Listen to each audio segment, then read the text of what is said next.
This week on The Sceptic, I speak to Preston Byrne, US lawyer and free speech activist, about the Online Safety Act, how the US is telling Ofcom where to go, and why Britain needs a First Amendment. And essentially that calls for constitutional reform of a kind that the country's never seen, because it says, listen, if you're going to enshrine these rights in law, you have to put them beyond the reach of Parliament. And that is not compatible with the principle of parliamentary sovereignty, which has governed the way that Britain has run for the last, basically ever since Charles lost his head.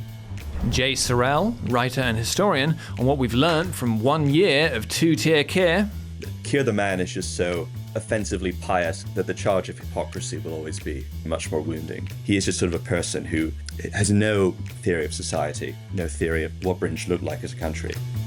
And for our premium subscribers, I speak to the Daily Sceptic's environment editor, Chris Morrison, on the myth of green jobs, the continuing dodginess of the Met Office's weather measurement stations, and why increased CO2 in the atmosphere is making trees bigger. Wherever you look at the fauna across the Earth, you see de-desertification, the Earth returning green, you see trees getting bigger, you see the crop yields getting much higher. And in fact, wherever you look in the climate, things are getting better. Hello and welcome to episode 46 of The Sceptic. I'm your host, Laurie Wastell, an associate editor at the Daily Sceptic. Now, just how bad is the state of free speech in Britain? And what lessons can we learn from our liberty-loving cousins over in America? Well, to discuss that, I'm very pleased to be joined today by Preston Byrne, who is managing editor of Byrne and Storm PC and a senior fellow of the Adam Smith Institute with a focus on free speech and technology regulation. Welcome to The Sceptic, Preston. Good morning, or in your case, given the timing, good afternoon. And very good to have you here. And so, well, there's a lot to get into today, Preston, but I suppose just give us a bit of background about yourself first. Yeah, long story short, I've been a free speech activist now for about 15 years in the UK. In 2020, I proposed with the Adam Smith Institute a First Amendment style law, which we styled the UK Free Speech Act. Which would cure a lot of what we perceive as the problems with freedom of expression in the modern United Kingdom, the modern British state. That was actually adopted by Reform and included in their election manifesto in the 2024 cycle. I'm reliably informed it will be included in their election manifesto for the next cycle. So it's been a long journey, and we've made a ton of progress in terms of getting this issue noticed. Because if you talked about this 15 years ago, someone would say there's no free speech in Britain. What are you talking about? You're crazy. Today, right, every time someone's arrested, it doesn't matter for what it is, if it has a free speech dimension to it. There's the arrest of a protester last week for allegedly supporting Palestine Action. It was this week, not last week, with a private eye cartoon. Ian Hislop, boom, right on Radio 4, saying this is outrageous. People are getting arrested for jokes.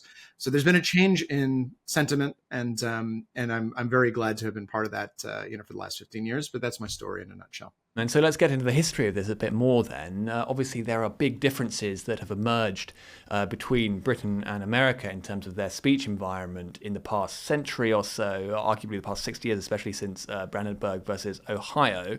What are the key differences? Yeah, I think the differences between the US and the United Kingdom are foundational, right? So it's not just something which is the last 50 or 60 years. It's something which is the last 400. If you look back, one of the earlier cases I like to point to when you want to illustrate the difference between our two countries is the case of William Anderton, which was in the 1660s, and he was a printer based in London. And he said some nasty things about the king, referring to him as the Prince of Orange and suggesting that, there should be an alliance with France and various other things. And for that, he was hung, drawn, and quartered, right, for treason, because he published a libel, which the king didn't like. That led, of course, in the American Revolution, right? So let's fast forward about 100 years, and 1791, when the First Amendment was enacted, there were all manner of outrages on the censorship front. One of them was the John Peter Zenger trial here in the United States, where someone who's a journalist, it was, I think, the 1750s, and he printed remarks which were critical of the then Governor General of the colony of New York, right? And when he did that, he was tried for something called seditious libel. And seditious libel was a crime. It's a historical crime. It doesn't exist in the United States today because we abolished it, but it does in various forms exist in the UK today, depending on how you interpret the current speech codes that you have. But seditious libel differs from regular libel, right, or defamation, right? Defamation is if you say something which is injurious to someone's reputation and it's not true, right? There's a civil action there. Seditious libel was a crime. It was also a tort, where if you said something which was injurious to the state, regardless of the truth or falsity of the statement, you could be held liable for that. And so what we did is we looked at that, and the guys who were founding the United States are very, classical Enlightenment libertarians. And they said, we don't want to live in a country which does that, because truth is really important for a democracy that we want to become. It's really important that you have the intercourse of ideas across this great continent, because if you don't, what will happen is, and if you censor it, what will happen is you're going to get out of touch with the will of the people, and that's going to result to corruption and revolution. So they passed the First Amendment. They enacted it, I should say, in order to forever abolish the crime of seditious libel. And what has happened since then is that the courts have extended that principle by analogy to cover all kinds of other situations, which aren't strictly speaking seditious libel, but which might, right, if the state were allowed to intrude on it, eventually result in some type of control of speech, which is critical of the government. And so one of those cases is Brandenburg versus Ohio. That was a case from the 1960s. A member of the Ku Klux Klan, which is a very, very vile racist organization here in the United States, suggested that it would be a good idea to overthrow the government of the United States for racist purposes.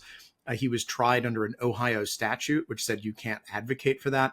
And the U.S. government, or rather the Supreme Court, the U.S. Supreme Court, held that wasn't kosher under our rules, because that basically is saying, listen, that's a political idea, right, which is completely divorced from execution, right? There was no suggestion at any point that this person was, if you're standing outside the Capitol building and you've got an AR-15 and you say to a group of people, let's go into the Capitol and overthrow the government, and they are also similarly armed, that's a very different situation from sitting down and writing a book saying, well, the U.S. government isn't legitimate. It would be a good idea if someone overthrew it. And so they came up with a test at that point called the imminent lawless action test, which says that in order for political speech to be curtailed, or political speech of that type to be curtailed, it needs to both be directed towards the production of imminent lawless action, and it must be likely, right, that imminent lawless action is going to result. And so as a consequence, you have speech that opened up a whole realm. And this is a new doctrine, right? It's from the 60s.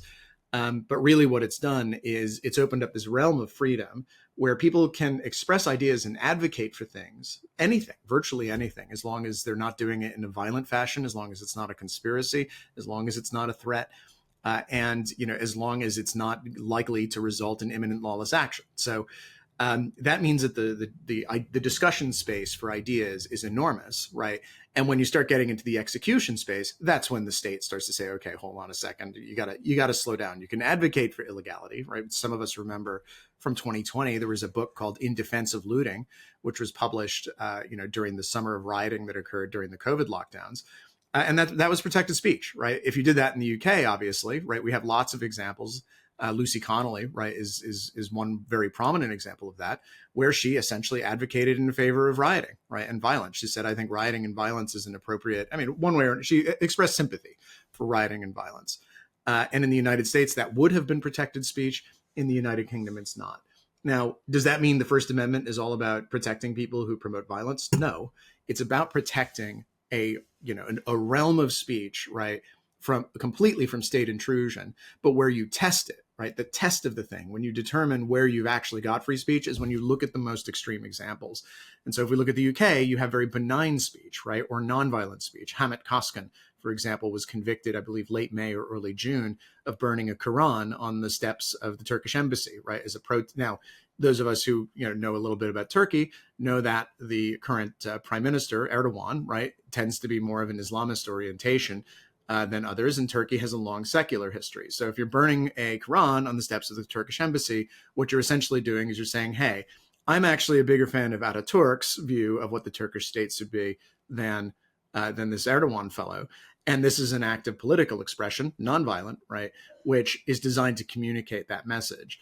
What the UK state did is they looked at it totally out of context. Someone was offended, and they said, this isn't a legitimate act of political expression because someone took offense and you're under arrest. So that's an example of the more benign speech, right, that the First Amendment is really designed to protect there, right, because that's where you get most political speech, is there and not on the fringes. But if you're not protecting the fringes, you're not protecting the center either. And of course, that evidentiary test is very key, I think, that, will the speech be likely to cause imminent lawless action? And we've actually diverged from that significantly since the Race Relations Act 1965, where it's not been just will one particular bit of speech lead to real-world violence, but rather will it lead to the stirring up of certain emotions of hatred or creating harassment or alarm or distress and things like this. And would you say that that's a key reason that the censoriousness of these laws has increased? So I think the difference between the American approach and the British approach is that subjectivity doesn't play a role, right? The way that speech is perceived doesn't play a role in the manner in which speech is regulated. You have objective tests in the United States which determine what the speech actually is, right, in a totally objective framework, which is capable by most rational minds of reaching agreement. And then what you do is you regulate that. And that's not really speech in that sense, it's conduct. So you're not taking a view on what someone feels about the speech. I can say whatever I want. If someone feels grievously offended, if they feel I have been grievously racist in the United States, if they feel that their mother is racist, if they feel I've offended every single one of their ancestors, right, their lineal ancestors for 100,000 years, it does not matter one whit, right? Because what the law regulates is conduct, right? And the conduct that it regulates are, for example, threats, right? And they're even there, right? Not all threats are necessarily regulated. We have something called the true threat doctrine. There was a case called Watts versus United States, where a protester in Harlem during the Vietnam War burned his draft card, and he said, if they draft me, the first person in my sights of my rifle at boot camp is going to be LBJ Lyndon Baines Johnson, the president of the United States. He was arrested and he was charged with making threats against the life of the president. Threatening a federal officer, particularly the president, is a federal crime. And the court said, listen, this was rhetorical flourish, right? He was not actually saying, I'm going to take a rifle and I'm going to point it at the president of the United States, right?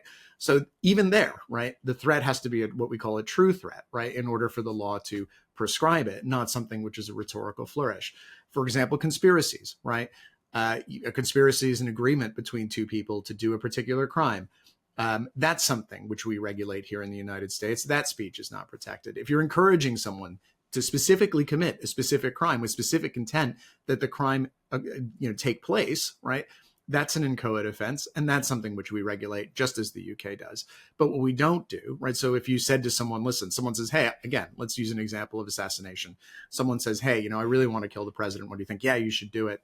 I'll totally support you if you do that very specific thing. But if you're expressing just in a general sense the rightness, right, of a particular course of action without any intention that people take specific actions as a result, that's not something that the U.S. is going to regulate. And again, that's about regulating the fringes, right, of what's permitted. And when you look at those fringes and you see that a lot of stuff falls inside of them and a lot of falls outside of it too, the U.S. looks at it from the perspective of objective tests relating to conduct rather than subjective tests relating to offense or perception. Okay, and so that's the philosophical and legal environment historically, but how has the free speech picture developed over the past 10 to 15 years? And in particular, there's this new battleground over online speech. Yeah, so the U.S., I think we nearly lost it. I think we nearly lost free speech over the last 10 years. So really in 2014, when Tumblr was shut down, all of those people who skewed very, very far left spread all over the internet. And they started working at tech companies and various other things. So the 2014 to 2018 period, if you were on Twitter in 2015, for example, it's very much like X is today, right? It was no holds barred, free for all. People could say largely whatever they wanted. About 2016, during the first election cycle of Hillary Clinton versus Donald Trump, you started to see tech companies in the United States cracking down on speech. And you also started to see early proposals for things like the Online Safety Act, which mirror other laws in other jurisdictions, like the censorship laws in New Zealand, for example, which always have been pretty robust. So you started to see the United States, from a corporate perspective, right? Companies like Google, Microsoft, Facebook, Twitter, looked abroad to censorship regimes in places like New Zealand, the UK, Germany in particular. They enacted what's called the NetzDG in 2017. And they decided that they, for simplicity's sake, they were going to roll out European compliant content moderation standards across the board in every jurisdiction in which they operated, including the United States. That led to an explosion, right, of alternative social media websites. Gab was really the first of those. Parler was another one. Rumble, which is now enormous. was another. It's a video site like YouTube was another one. BitChute, which is actually a British company, but doesn't service British users because of the Online Safety Act, was yet another one. And so you saw all these alternatives because people started to grate against the restrictions of the content moderation practices that mirrored European ones. Fast forward to 2022, Elon takes over Twitter and the spell starts to break, right? So what happens is Twitter, or now X, starts removing censorship controls. Facebook, after Trump got elected, Facebook said they were going to do the same thing. Rumble then started turning on access to countries like Brazil, where previously it had been turned off because they got a federal court ruling in Florida that Brazil can't regulate their speech in the United States. And secondly, they're very well connected to the White House and the Department of State, and the U.S. Department of State, that is. And so what's happened is they know that the United States is going to back them up for the next 4 years in all their content moderation decisions and not cooperate with foreign efforts to censor. I happen to know, as a matter of fact, that under the Biden administration, right, and this is not widely known, the Biden DOJ was serving notices to U.S. companies under European censorship laws, under the MLAT procedure. So the German NetzDG, which is the German censorship code, has been, those notices have been served on American dissenters of that code, right, with a view towards enforcing it. Under the Trump administration, again, I'm not going to say who I've spoken with, but I'm very reliably informed that that's not going to happen anymore. So because you've had a change at the top, where there's not going to be any soft cooperation. Now, mind you, the U.S. government can't violate the First Amendment, and if it tries to, which sometimes it does, you can take it to court and it's going to lose. But before, there was kind of this soft cooperation with European, UK censorship law, and now that's vanished. That's disappeared. So I would say that the biggest change is that prior to 2025, you had a White House and a U.S. executive apparatus and a U.S. corporate environment, which was generally speaking friendly to, if not outright cooperative with, the European censorship codes of the internet, because the people who ran those companies, and probably still do, and the people who ran those government departments all generally speaking agreed from an ideological standpoint with the way that the Europeans sought to regulate the internet. They were just legally barred from doing it themselves. The Trump administration came in, USAID was deleted, the State Department has been eviscerated, a lot of government departments, they've just been firing people en masse and replacing them with people who are unfriendly to censorship. And they've been adopting an expressly pro-censorship stance. So what's happened is the US government is no longer playing ball, which means that the effectiveness of the European regimes, right, is going to be very significantly impaired going forward. And it's going to take a while if it could ever be as effective as it was under Biden. And so the mindsets were basically in cooperation under Biden. They agreed with the need to censor speech. And now that's dramatically changed in the latest under the Trump administration. And so Ofcom, in particular in Britain, if they now try to extend that reach of censorship to American companies, I mean, they're going to get themselves into really hot water, aren't they? Ofcom not only will try, they have tried, and so far they've failed. And I know this because there were 3 American companies, Gab, Kiwi Farms, and sanctionedsuicide.net, which is Gab is a social media company with an an interesting AI feature that's gaining traction. Kiwi Farms is an internet forum, and Sanctioned Suicide is a website, a very interesting website. It's where people discuss they're in favor of killing themselves. So it's a strange website, but free speech, right? They're allowed to talk about what they want to talk about. So Ofcom sent demands to 3 of those companies. I answered more than 0 and less than 4 of those on behalf of those companies. And essentially, they sent these letters to these American companies saying, you have to comply with our risk assessment. You need to submit a risk assessment to us as to how you intend to comply with our rules, right? And if you don't do that, we're going to, there are all kinds of consequences for that, fines, imprisonment, and various other things. So responses were sent on behalf of several of those companies to Ofcom, basically advising Ofcom that these companies were not going to be the first Americans in 249 years to allow the British to tell them what they could and couldn't publish. All 3 of those websites IP blocked the entire United Kingdom. And all 3 of those notices were provided directly to the White House, specifically the Office of the U.S. Trade Representative, and the Chief Counsel for the Constitution on the House Oversight Committee, or the House Committee on the Judiciary, excuse me. And that was sent by me, right? I'm very open about that. And essentially, Ofcom went away and said, "Oops, well, I guess we're not going to do anything now. So we're gonna go away, and you guys carry on and do it." But next time, right? Next time, we're going to be really serious next time. Just don't open up the UK again. And so now with 4chan, we just learned today that 4chan, which is another internet message board, also had, and I had nothing to do with 4chan. I wish I had, to be honest with you.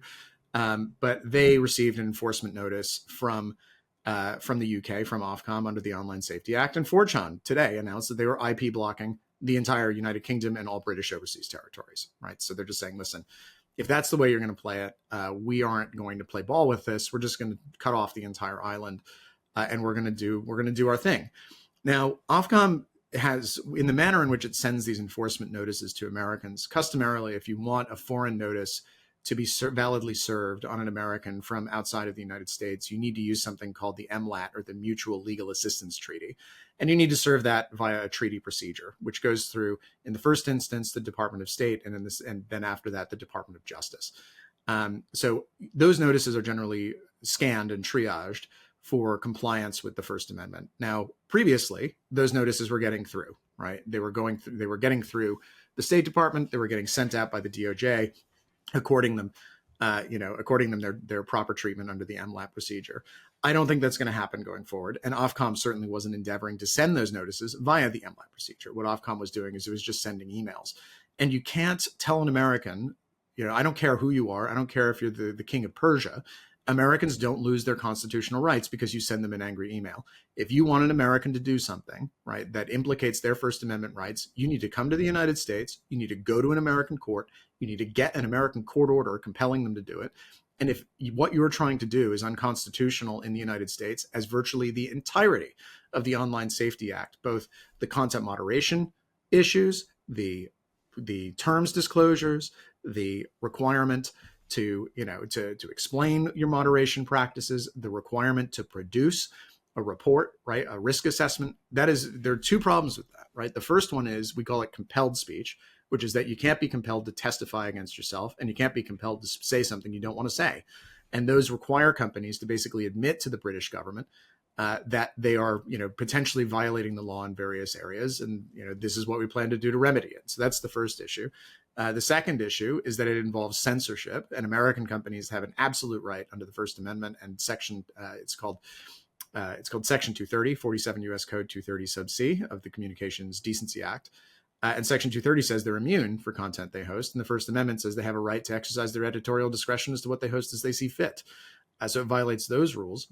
And thirdly, it asks for all kinds of internal user data, and it does so without an internal information, and it does so without a judicial warrant, which is another thing that the United States requires that the United Kingdom never did. So in terms of what Ofcom's enforcement efforts, how they're perceived in the United States, they are perceived as outrageous, right? They are coming to our country. They are telling us we have no rights. They're telling us our rights don't matter. They're telling us that American sovereignty doesn't matter. And then they're threatening Americans with prison time, right, for not obeying British rules, despite the fact that there is no rule of American law which requires us to follow British rules, right? And so these companies look at this situation, they do their risk analysis, they do their assessment, and they quite correctly conclude, listen, I didn't get served, right? If I had been served, the order would be unconstitutional, and I'd challenge it, and I'd win. And so I don't know what Ofcom thinks they're trying to do, but so far they're 0 for 4, right? They've got companies like pornography companies, OnlyFans, others who monetize, right, the UK, because that's a really easy, I think OnlyFans is a UK company as well. And I think it's the UK's largest company, tech company by market cap, by some distance. I think it's the biggest unicorn the company's had in the last 15 years. Obviously, if you want to continue that business model and continue monetizing British users, then yeah, you're going to listen to Ofcom, and you're going to have a local operation in the United Kingdom, and you're going to do what Ofcom says. But they're going after little internet forums based in America with no UK nexus, no UK monetization, and which don't track how many UK users they have. I don't see what they're getting at. They're trying basically to say our regulation applies everywhere in the world, including in the US. And that's really just not going to fly with Americans. And so one of the key questions here is what's going to happen with Twitter, with X. And now there's been a suggestion recently that with the latest development in the Online Safety Act, that X could already be in violation of it if it doesn't introduce its age verification protocols in the way that Ofcom would like. And so, will they go after X in the same way? Could there be a big blow up? I mean, how do you think this will play out? I presume you're referring to Peter Kyle's interview on the BBC this morning. I am, yeah. Where he said, yes, we have the power to go after anybody and we're going to go after anyone. Could Britain shut X down? Britain has the power to shut down any platform. I don't want everyone to think that this is just about X. There are lots of platforms out there, and I want all of them to think equally seriously about the measures. And I don't care what the platform it is. We will go after you if you do not take account of the law, ensure that... The Online Safety Act, from an American perspective, is voluntary, right? Because we fought a war over this and the UK lost. And if they wanted to tell us what we can and can't do, what we can and can't say, and who we can and can't say it to, they should have tried a little harder to win. In terms of how a company approaches the Online Safety Act from the United States, compliance is largely voluntary, right? So if you want to monetize the United Kingdom, you think that's a market which is worth accessing, you're going to have staff on the ground, you're going to have a subsidiary, you're going to have assets in the country, you're going to work with UK banks and payment processors. The UK has a lot of leverage to bend you to their will and force you to obey their rules. So the question is, are they going to go after X? I hope they do, right? And I hope they do. And it's not that I hope they do because I want them to go after X because I don't like X. I love X. I use it for about 10 hours a day. It's one of my favorite internet platforms. But it'd be interesting to see how X responds, because the French are already going after them. And X has turned around and flat out refused a French investigative order. And if the UK chooses to go after them, I wouldn't be surprised if they do the same and pull out of the country. The Online Safety Act is designed for a world where companies rely on large quantities of advertiser revenue in order to survive, right? So they weren't ever directly monetizing their users. What they were doing is they were monetizing their users' eyeballs on ads, right? Now, X recently, Linda Yaccarino, departed X. She was the CEO of X for 2 years. She was an advertising executive. Now, a lot of people have wondered why this has happened. My guess is it's because X is pivoting, like every other company in the world, hard into AI. And if you look at the AI monetization model, it has absolutely nothing to do with advertiser eyeballs, although I'm sure that's going to be a component of it in the future. It has to do with API access, and it has to do with people paying subscription fees. So when that is your business model, right, and you suddenly don't need to care about Unilever, right, or you don't need to care about Procter & Gamble, and you don't need to care about their need to sell products to UK consumers, right? There's 60 million people, all of them are going to buy, or at least most of them are going to buy laundry detergent, right? They're all going to buy dish soap. They're all going to buy automobiles, right? But those 60 million people, right, they're not all necessarily going to buy access, right, to high-powered compute clusters. And so it makes a lot more sense if I'm X and the UK says, listen, we need you to nerf your social media offering, which is currently generating lots of tokens for your AI offering. And we need you to have low quality inputs because you're preventing the AI from learning what people actually think and how they actually behave. If I'm X, I say, okay, cool. We're closing our UK office. We're pulling out of the country. We're IP blocking all 60 million of you. And if you want access to our services, you're going to need a VPN. And oh, by the way, we have the best AI in the world because we have the biggest compute cluster in the world outside of Nashville. So it's going to be slower for you because we don't have any local infrastructure in the UK. If that's the model, right? If AI is going to be the model going forward, the Online Safety Act is not very well designed to exercise leverage in that world. It is extremely well designed to exercise leverage in a world where you need to access UK markets and market to UK users directly, right, in order to sell advertising space and eyeballs, right, impressions, so that to companies that are paying you. And I think that model is going away, and that's why I think the Online Safety Act ultimately is doomed to failure, because it was built to fight yesterday's censorship war. And to be frank, most of social media, Facebook has an AI function, X has an AI function. Every other social media company is looking into AI and deploying AI functionality. And that's a very different business than the one that the OSA was designed to address. And so, I mean, we've already seen not quite a diplomatic row, but certainly a spat in the Oval Office where J.D. Vance said, well, what about free speech in your country? And Keir Starmer said, oh, well, actually, it's all fine here. There's no problem. But we also know that there have been infringements on free speech that actually affect not just the British. Of course, what the British do in their own country is up to them, but also affect American technology companies and by extension American citizens. So that is something that we'll talk about today at lunch. We've had free speech for a very, very long time in the United Kingdom, and it will last for a very, very long time. Very unconvincingly. And, there's already been a suggestion that X and free speech more broadly might play a part of trade negotiations between the two countries, which are coming up.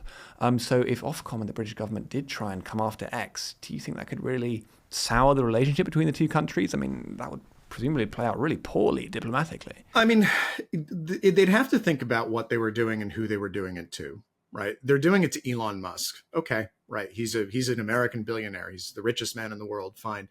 But his best friend is one of his best friends is David Sachs. And David Sachs is effectively the United States principal technology advisor to the president, right? So, and then Sriram Krishnan is another senior figure in the administration, and he's in the Elon verse as well.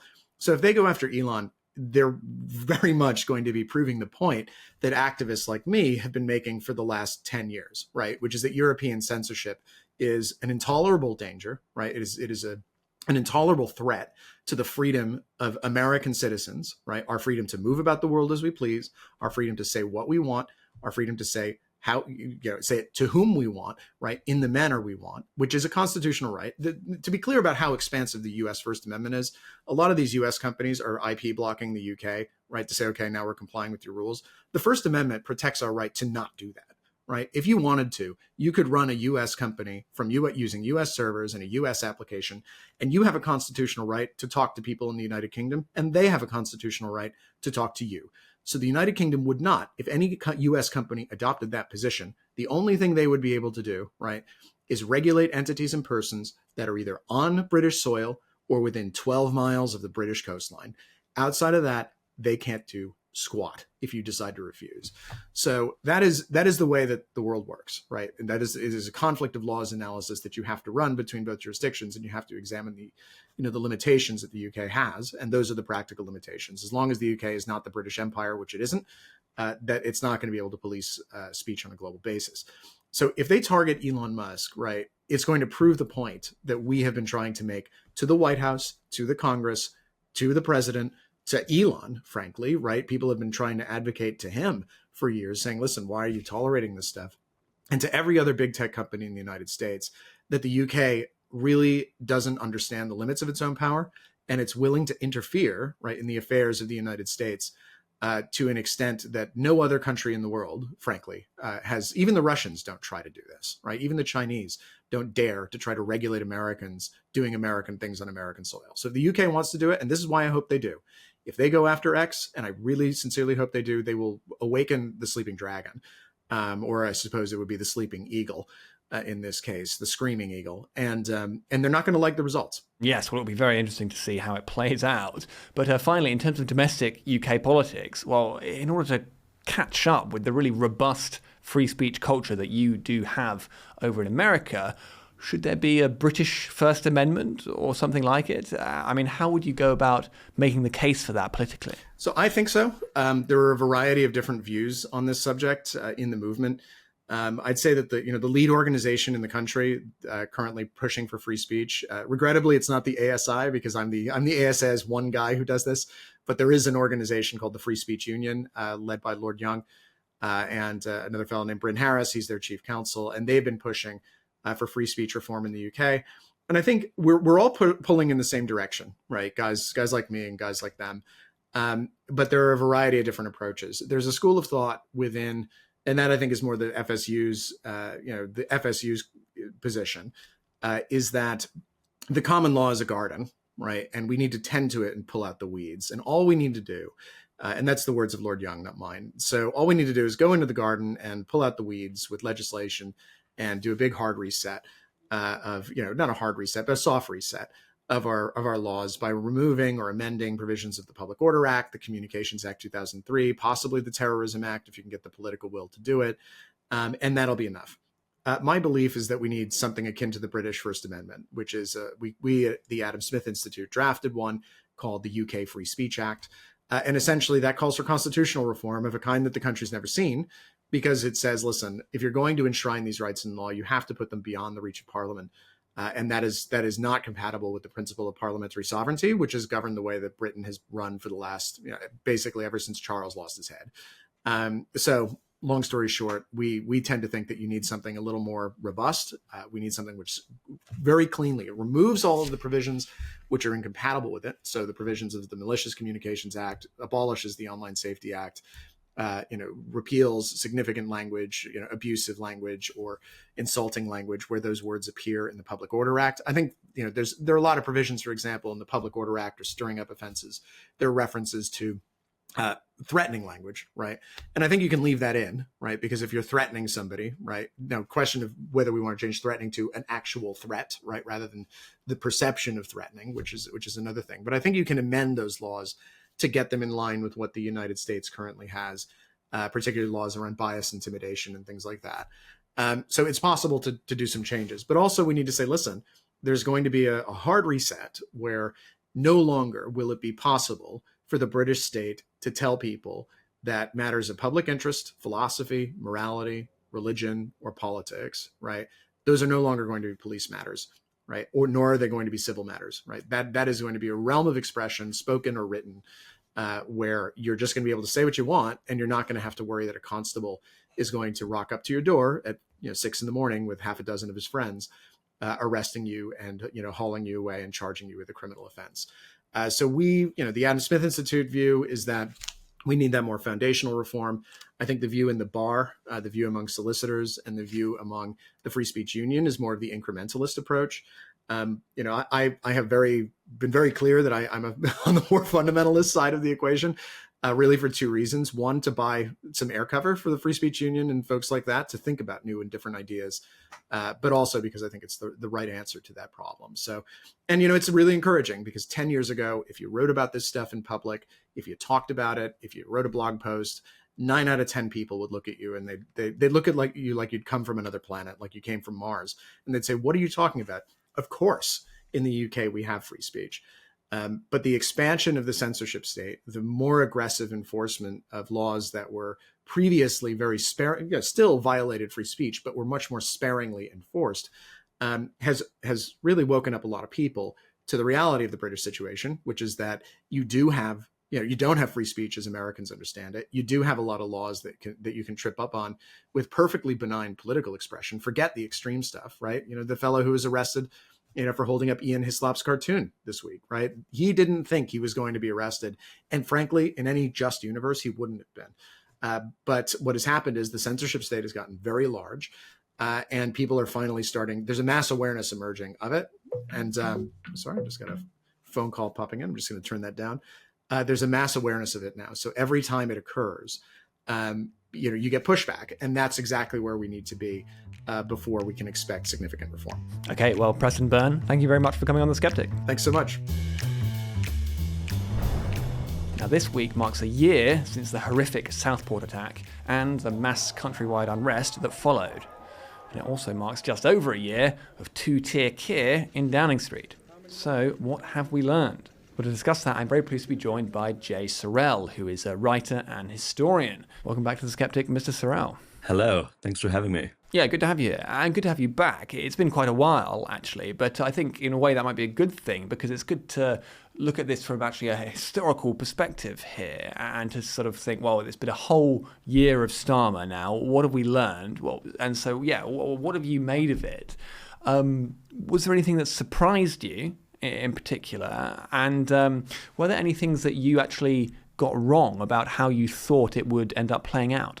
It has all surprised me.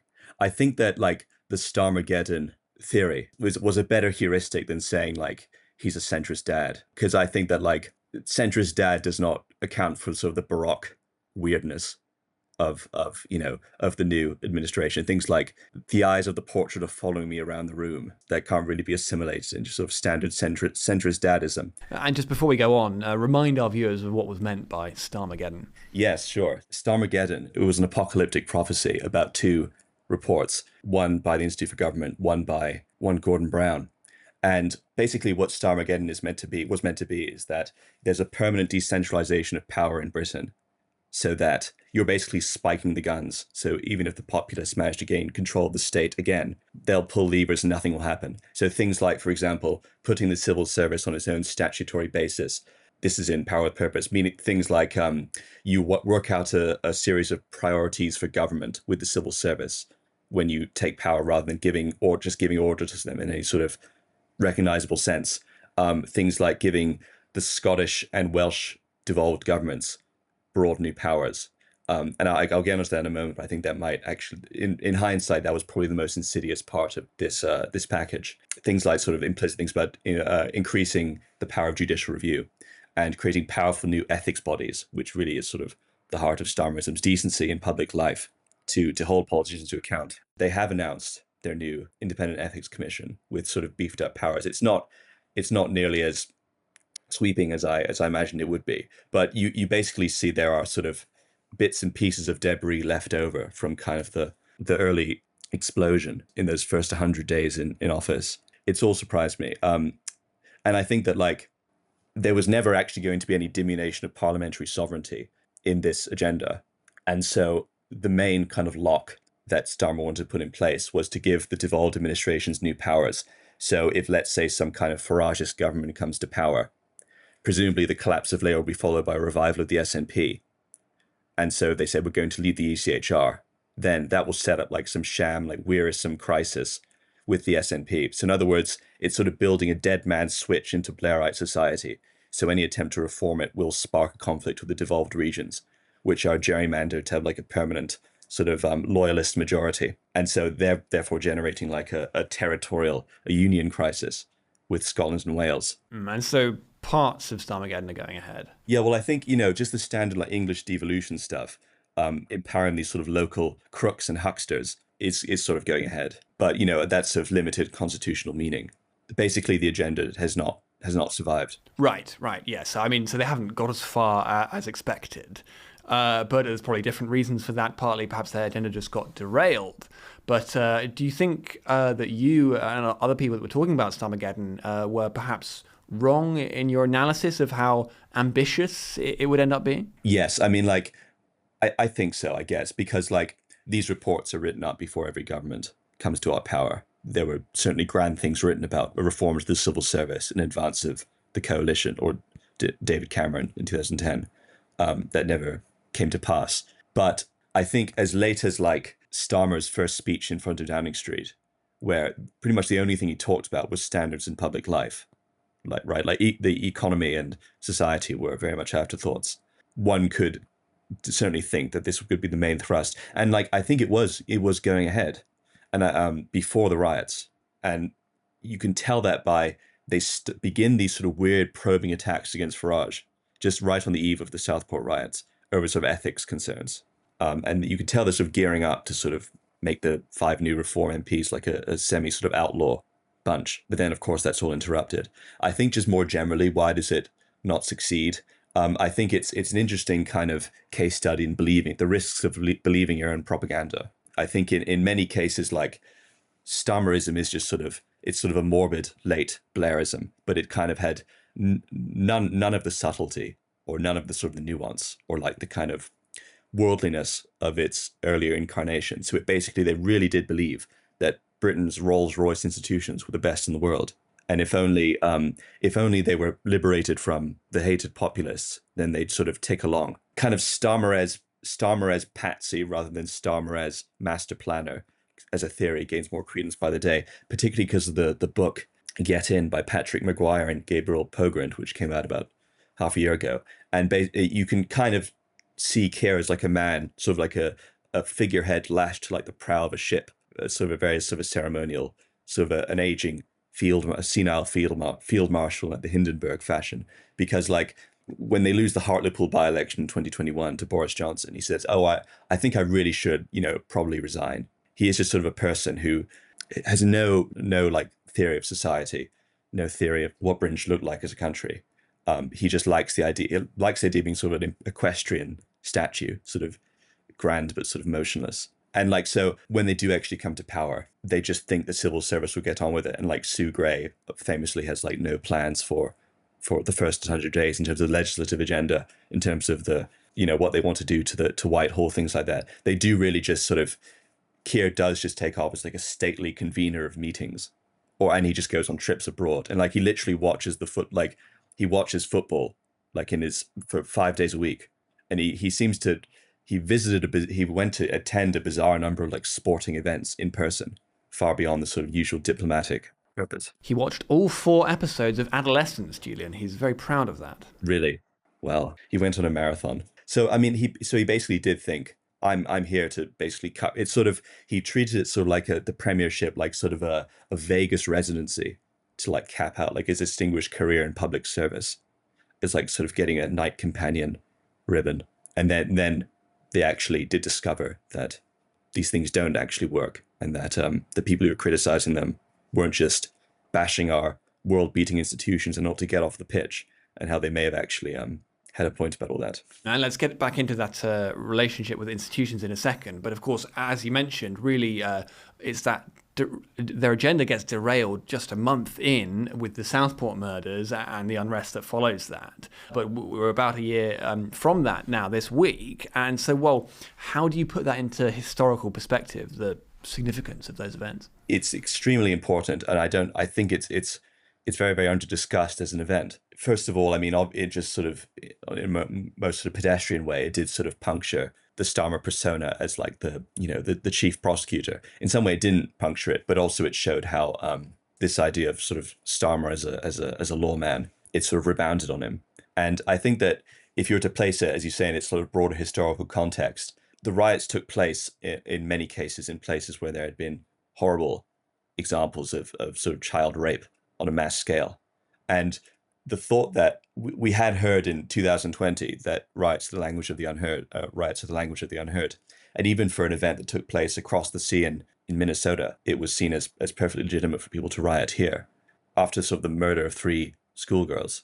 Based on that sort of language of the unheard theory of the riot, it was certainly quite shocking to see that they were clamped down so much on. And I think just sort of the idea that he'd be able to assemble some kind of broad like party of order to sort of crush these people, like he'd rally the entire establishment behind him to do so, was silly, especially when it came to these protesters in places like Rotherham. And I thought it was interesting that the role of the British centre-right in this saga as well, and how they were sort of much more equivocating than I would have expected them to be during such an event. Like Rishi Sunak, who's then leader of the opposition, just issued like this very, very pro forma statement and then like went on holiday. And like people like Farage and to an extent Robert Jenrick were doing the whole kind of, well, legitimate grievances, XYZ, very much the same kind of role that politicians played in the Floyd riots, but in the opposite direction. And what were you expecting by contrast from Jenrick and Farage? I wouldn't suggest this was like Keir Starmer was like really conniving in how he went about this, or that there was some kind of plan, the tactical, strategic reaction to the disorder and to these murders. But I think there was a sense that they said, well, you have to choose. You're either on the side of the rioters or you're on the side of civil society. And they expected to enough people to fall on the wrong side of that divide and to then be sort of exiled from public life as a result. And I think it was meant to be sort of a wedge, in other words. And I think it didn't work out that way. And to go back to a remark you made earlier, so this was Starmer the prosecutor at his apogee in a way, but this was also his undoing, it seems to me, and the reason for that is he was very good at corralling the state to really go after people in the way that he did in 2011, but now he's actually come very much to be identified with all that and all the injustice that flowed from that, and people like Lucy Connolly, her case really, coming into the public consciousness now. And so, well, would you say that is a reason that this really wounding charge of two-tier Keir has now begun to stick? Absolutely. And Keir the man is just so offensively pious as well that the charge of hypocrisy will always be, as you say, much more wounding. Yeah, he took power not so much as a politician, but also someone who was like above politics. He's quite sort of like a weirdly Bonapartist figure in that sense. And then the revelation that when push came to shove, he was just quite a sort of a rackety old partisan figure. The weird circumstance of the trial, the shabby ways in which many of these people were just sort of dragooned through the courts. They were sort of bounced into accepting these quite absurd plea bargains. Many of these cases, almost it certainly would have collapsed if they'd been brought to trial properly.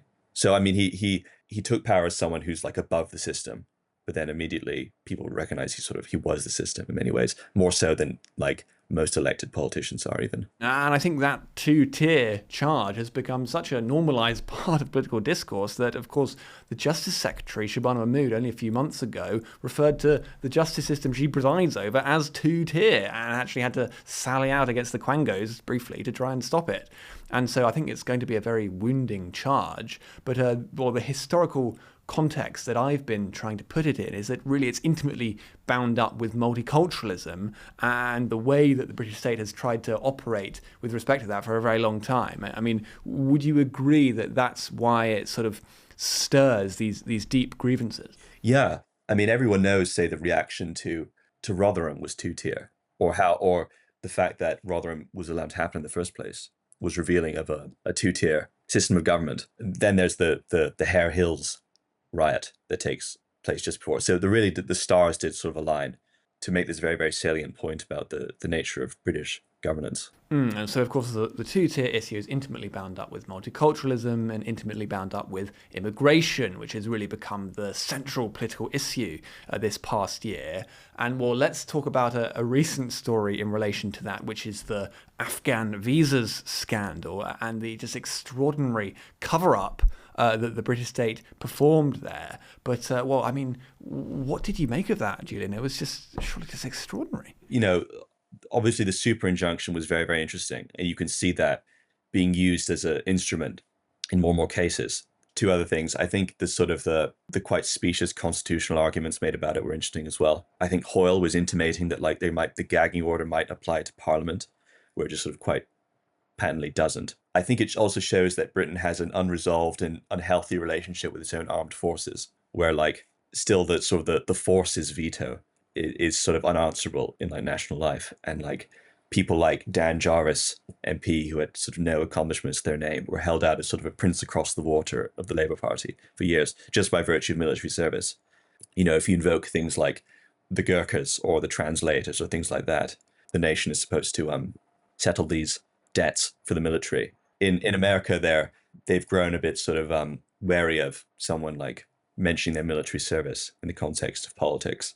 But here we have like an absurd 1871 Kaiserreich view about it, where like the army is like a sort of a weirdly sort of a moral authority over public life. It's definitely an unresolved part of the problems of the British centre-right, which I think this scandal shows. In its broader context, I mean, it seems when you have the ECHR saying you can really exercise no meaningful border controls, then it's kind of, you know, one thing after another. But I think it shows the flaws of the centre-right quite interestingly. And it's just extraordinary that we have people like Ben Wallace coming in and saying, well, it's a patriotic duty to now host these Afghans so that we can fight in future wars or, you know, with our allies or something. And it's almost like, as you say, it becomes a veto that simply cannot be challenged. Yeah, definitely. I mean, like, we have a traditional hostility to the stationing of mercenaries in this country and the use of mercenaries. I wouldn't call, obviously that's a glib way to put it. And obviously many of these people sort of believed in the cause of the coalition forces in Afghanistan and wanted to see several social changes in that society. I don't know why the camp followers of the British Army sort of we have some abiding duty to them. And so that issue obviously enters into this massive amount of public anger about immigration. And of course, we're seeing that at the moment with these protests about asylum hotels, which began in Epping, but really are spreading all over the country. And it very much looks set to be a whole summer of this kind of unrest. And you've also got academics like David Betts and people like Dominic Cummings as well, talking about looming civil war potentially. And so, well, it certainly does look like tensions have risen a lot, haven't they? Yes, definitely. And, you know, I mean, the hotel stuff is just so patently, like, farcical that you just have these people dropped bomb in the middle of, with sort of no supervision. I mean, this is a point made by others a lot as well, that, you know, the severity of your crimes means that you have more of a right to stay in the eyes of the courts. And there's the rights, the popular sovereignty of the British people, or their right to sort of safety is never a factor in any of these cases. Things like, you know, migrant hotels next to like schools in like Altrincham. The David Betts stuff I find slightly tiresome, to be honest. Lots of people became live to some of the problems in English society, very, very specifically with like the Palestine protests of late 2023. And I think that the idea that there'd be sort of Muslims between nativists, I think is how Betts puts it. I think it is sort of like a generic apocalypticism. And I think that part of the problem with England is that sort of no sociology of England. No one's actually, so things keep surprising us. So no one predicted these Palestine independent candidates because no one actually bothered to canvass, not like electorally canvass, but actually to go out and like meet these people and talk to them and what do they think. So we kept being surprised by things like that. But if you actually look at these people's political program, they're basically quite sort of, I guess you call it particularistic in their aims. They care about their own status as a community, as a group within society, but they don't really want to expand those privileges. They sort of want to just, they don't really want to sort of, if you ask someone like Salman Yaqub, he has no thought of like, no sort of 2000s idea of like establishing like a global caliphate or something. There's some idea of, well, my community has its own sort of privileges and those need to be maintained. And they care about things like sort of Palestine. I mean, it's a worthy cause, but there's not a societal vision implied in the cause of Palestine in Britain in the same way that in the 19th century, people got fixated on like the liberties of Poland in like France. Like, sure, it's like a political thing, but it doesn't, there's no like social program for Britain or the home country implied in that. Like political Islamism is like not really going to be a thing in Britain sort of anytime soon. And so I think that the precise bet scenario is bad. I think it just really can't be forgotten that like the foes of the kind of people who are protesting in Epping, and I'm not saying that they think this, but it is like Yvette Cooper. It's not like Muslims. It's like the whole social order is kept around by people like Yvette Cooper and Keir and Hermer, people like that. So it's just about, it's not, and I can think of no actual way of helping to reconstruct the coalition of Starmerism than just an attack on Islam, hate marches, because Keir Starmer cannot win a cultural war over immigration. He might win one over Islam. So I think you're sort of charging the red rag with this stuff. That's very interesting. So perhaps the political aims of the Islamist side of the equation are not as expansive as one might think. But so then on the white nativist side of things, well, there's that mood in the public, certainly, as we've been discussing. But how interesting has it been for you to see the shifting Overton window in the past year to the right? What do you put that down to? And will it go further? I'm not sure it will. I think there's basically kind of a line that's been established, one that looks kind of sort of an intelligible like 19th century nationalism, like sort of an ethno-linguistic idea of Britishness, which some people can assimilate to, but that depends on quite strict controls over numbers. I think that's sort of the modus vivendi that's been established for now, and I think that's on the basis that the next election will be fought. But would you say that some of the shifts we're seeing are nevertheless quite significant? Oh, sure. No, absolutely. Just a discussion of like things like changing demographics, I don't think would have run even a year ago. And I think it was prompted by the riots. Okay, so the riots having a big effect on right-wing politics then, but also in the past few weeks we've seen this state independent committee on community and cohesion with all these really state multiculturalist toadies sort of wheeled out to say, oh, well, actually, turns out we've got a bit of a social cohesion problem, chaps. I mean, in some ways, it's quite galling to see this, but it is interesting, nevertheless, that the state is, even these types of people are now saying that we're a tinderbox. I mean, they seem quite rattled. To be honest, I wouldn't put any stock in that whatsoever. I mean, like, I've not actually seen what you're referring to, but it's very standard Cameronite rhetoric from 2011. Muscular liberalism. Island of strangers, people got weirdly excited about that turn of phrase. But, we heard that from Trevor Phillips in the early 2000s. It's all very, very par for the course. And I don't think people will be fobbed off by muscular language like that anymore. And they can tell a big, bold politics of English, sense of Englishness from like actually just sort of reductions in numbers. Yes, I wasn't suggesting that implied that much in terms of action, but that they are rattled. But I don't think they're any more rattled than they were. I think they're rattled in like a security monopoly on violence way. Okay, so there's certainly a lot of discontent, and there have already been a significant number of these asylum hotel protests. How do you see that playing out across the summer? the treatment of this Epping one was quite interesting in that it's been very, very light touch, and even the rhetoric from the police has been mild. I don't think there'd be the willingness to do another sort of Southport style roundup of a big wave of protests. I think protests has become like a part of life. They'll be kind of sporadic unless there is like some event that can trigger nationwide protests as with Southport. I think you'll just have like, there are sort of minor local outrages. Like obviously the Epping thing wasn't out of the blue. It was prompted by a sexual assault. Yeah, I just think it will be sort of sporadic and it will just wear down Keir. Okay, so let's look forward to the next 3 or 4 years of Labour then. So, well, Starmer's authority has been significantly undermined by his response to Southport and probably other things as well. And there's a lot of discontent in the country, but nevertheless, they've got a long time left in their term. So do you think this would just be a lame duck government hobbling along? I mean, how do you foresee the next 3 or 4 years playing out? I think sort of the way forward for Starmerism was very, very clear. And I don't think the inheritance was nearly as dire as is now being said, because I think that they could have waited for the natural reduction in legal migration from like the late Sunak reforms, getting it down to like a merely insane 600,000. Then that would have gotten them some kudos. Starmerism is a strange coalition because you did have like this sort of ultra loyalist faction of Grey, Hermer, and Keir, who wanted to sort of this Carlist style decentralization of the state permanently. And then you had a faction of sort of YIMBY-ish sort of younger people there. So the Tony Blair Institute, things like that, which you can now see a last murmur with in Wes Streeting. But I think it was to take advantage of the natural fall in migration numbers plus planning reform, which, as many have said before, is sort of the hidden key to growth, especially in Britain. So that would have gotten Britain to like the 2% growth rate. That would have been needed to consolidate Starmerism.